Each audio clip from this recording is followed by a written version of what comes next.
Nakausap na ng ating Department of Foreign Affairs ang opisyal ng Embahada ng China kaugnay ng sasakyang pandagat ng mga Chino na sumadsad sa Tubataha Reef.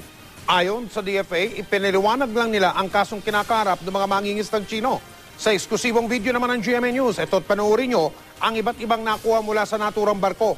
Kabilang na ang isang uri ng hayop na nanganganib ng maubos o yung tinatawag na endangered species mula sa Palawan. Nakatutok si Isay Reyes.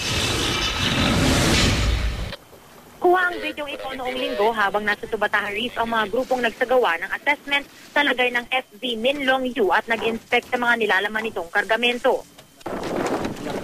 Pagpasok sa barko, nakita ang ilang mga isdang dinaing na nakabilad sa deck.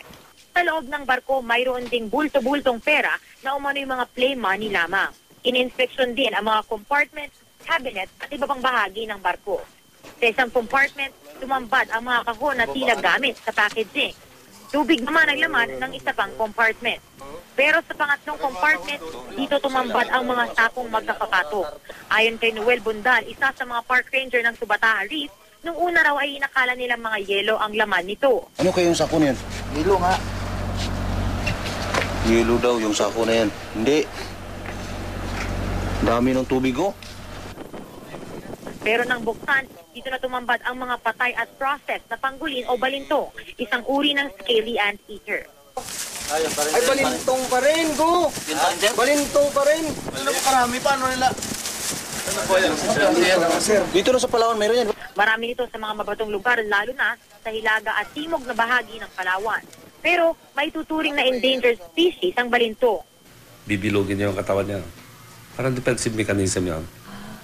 Pagkatapos na mabilog yung katawan na, hindi madaling huliin siya. Tila raw wala kasing nasasayang sa isang balinto. Ang balat daw nito ay magandang klase ng leather. At ang saman loob naman ay pinaniniwala ang gamot. Pero ang mga balintong na nakuha sa Chinese fishing vessel na Minlong U, wala pang kasiguraduhan kung dito nga ba sa Palawan ang galing. Merong possibility na pwedeng galing yan dito sa atin, pero hindi natin masasabi right now. Just the same, ang batas ay nagsasabi na basta in possession sila ng mga threatened species dito, yung violation ay consummated na whether or not galing sa Palawan. Mula rito sa Puerto Princesa, Palawan, Isay Reyes, nakatutok, 24 oras.